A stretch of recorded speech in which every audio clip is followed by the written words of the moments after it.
let me give you a backstory of where we come from and where we are today, because it has been literally a journey that I'll describe to you, which will give you a really good idea about kind of like our metamorphosis, if you will, into becoming the farmers that we have become today. So let's rewind a little bit. About 5 years ago, actually let's rewind even a little bit further than that, let's say 6 years ago, I was finishing up my military service, and we asked ourselves the question, well, where do we want to go and what do we want to do for the rest of our lives? And so we discussed different ideas about like where we are in terms of what our goals are, what our dreams are, and everything like that. And so we had to decide, like, well, where do we even first want to live? So our first thought was to move back down to Central Florida, where we were both raised. And I'll be honest with you, we did that and we hated it. It just wasn't us. You know what I mean? Like, it seemed like something was lacking. And so I think her and I had this epiphany, or Jackie and I had this epiphany about what do we want to do from here. We've been here, we've done that, we didn't want to, continue to do the same thing, so where do we go from here? Well, we both decided that we love a country setting. We didn't want to be in the city anymore, and so we both had this gumption, if you will, to move out to the country. Well, now we'll fast forward a little bit, and so we got our first farm in Western North Carolina, and this was a hobby farm. We were completely intrepid on this thing, had no idea what we were doing, had no idea how to raise a chicken, a goat, anything like that. But sure enough, we get settled, we get our stuff moved in, the very first thing we get is goats. And I tell you what, if you want to have a learning curve on how to raise an animal that will outsmart you every step of the way, by all means, do what we did and just jump right in with both feet and get yourself a goat. Because they are phenomenally smart, but they're also phenomenally stubborn. Kind of like us, right? So we had goats, we had chickens, we started getting ourselves into some rabbits at the time, and we just ended up finding out that we just truly, absolutely love it. And so we moved from that place to another spot, which we're currently at now, our 10.5-acre farm here now in the mountains. And we have now launched ourselves a second time. The first time, we decided, let's just even go more crazy and let's raise everything. And so we decided to raise, chickens and goats and sheep and cattle and rabbits and turkeys and geese and ducks and everything. We had everything on this farm. And they did, and we had pigs too, by the way. We ended up having, at some point, I think over 150 animals on the property. And it became fairly overwhelming. And so, when they say that animals are supposed to go forth and multiply, that's definitely what they did. And so we became overwhelmed, and we also had this sense of adventure. And so we just had to fulfill that. So we ended up rehoming and selling everyone, which is pretty awesome because there's actually a couple of other video bloggers by the name of Art and Bree that actually have our pigs, which is pretty cool. But everybody went to a great home. And we decided, let's get an RV, we're going to travel the country. And so we traveled the country, and of all the places that we saw, because we saw some really awesome places, we still loved the country. Like, one of the most fascinating aspects of the country that we really loved was Dutch Amish Pennsylvania. And so, and I noticed that somebody is here on the video today from Pennsylvania, and good morning to you. And so we were like just fascinated once again with this concept of farming. And so we were like all the way up in the Northeast finishing up our trip, and we both got this impression like we need to go back to farming. And so as you may or may not know, we had our house up for sale at the time, and we decided let's pull the sign and let's relaunch the farm. So we are now here today, current, and we are relaunching the farm the way that we wanted to do it. That's going to bring us joy. and really be able to have this sustainable agricultural concept that we've always wanted, in order to like not have that sense of overwhelming that we have had in the past. And so right now we currently have all the animals minus like 3 more goats that we want to have on the property until they start having babies and stuff like that. So we've got goats, we have chickens, we have sheep, we have turkeys, which we absolutely adore turkeys.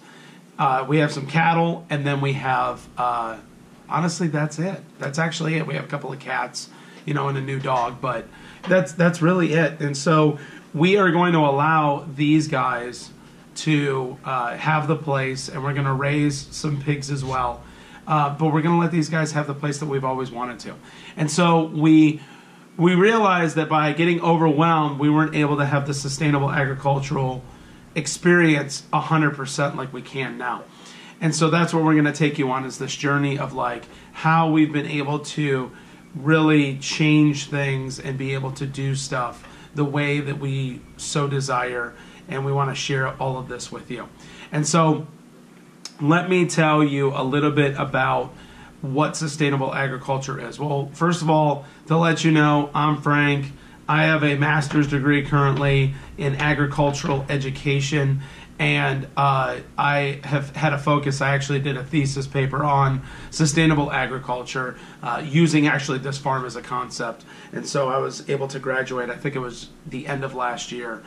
So now I want to share all of this stuff that's been jammed into my brain for the last couple of years. I'd love to share it with you, and also talk to you about all the other pieces of unconventional wellness. I also am a physician assistant, and so that's why we want to create, Jackie's finishing up her herbalism school. We want to create this concept of like this full service circle to be able to like really help you understand all the choices that you can make in order to achieve this concept of unconventional wellness. And so we'll break down every little form of what we feel is unconventional wellness and be able to explain how you'll be able to apply these things in your daily life.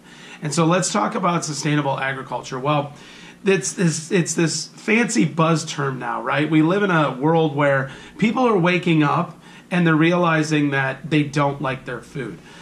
Where we used to have this concept of, if it tastes great, it's good for me. And that's just not the case anymore. Scientists, researchers, folks within the food industry have figured out some phenomenal ways to be able to preserve food and extend the shelf life for many years, and just be able to, create a food that, quite honestly, is becoming not food. When we start playing with things that we've been given in a natural sense, we always will create them to have some flaws. It's this concept that I like to talk about where it's a robbing Peter to pay Paul concept. It's like if we want to create something that does this, we don't realize the side effects of it until, further on down the line. And so, we have food now that, like I said, it starts off as food, but when it finally gets put into the final package, it's something that's really not food. And so we want to make sure that we understand where does real food come from and how does sustainable agriculture play into it. So a lot of folks are waking up and they're they want food that does not have GMOs, which are genetically modified organisms. So this is like, a food that actually doesn't have a seed. Researchers are starting to figure out how to develop oranges or something like that don't have seeds. Well, honestly, fruit is supposed to have seeds. So we're starting to create even animals. There's farm raised GMO salmon and things like that. So we gotta really pay attention to that, and folks are starting to pay attention to genetically modified organisms. In addition to, we're also starting to really understand the concept of organic. I jokingly used to refer to organic when I was younger and naive that we are talking about food that's grown in poop. Well, come to find out, food that is actually grown in natural fertilizer gives us some of the most freshest and nutrient-dense foods that we could ever imagine. And so I myself have had to have my mind changed over the course of the past 30 years in order to understand that that really is the best type of food that you can actually eat, is literally from the ground with all of the natural ways that it grows very efficiently on its own.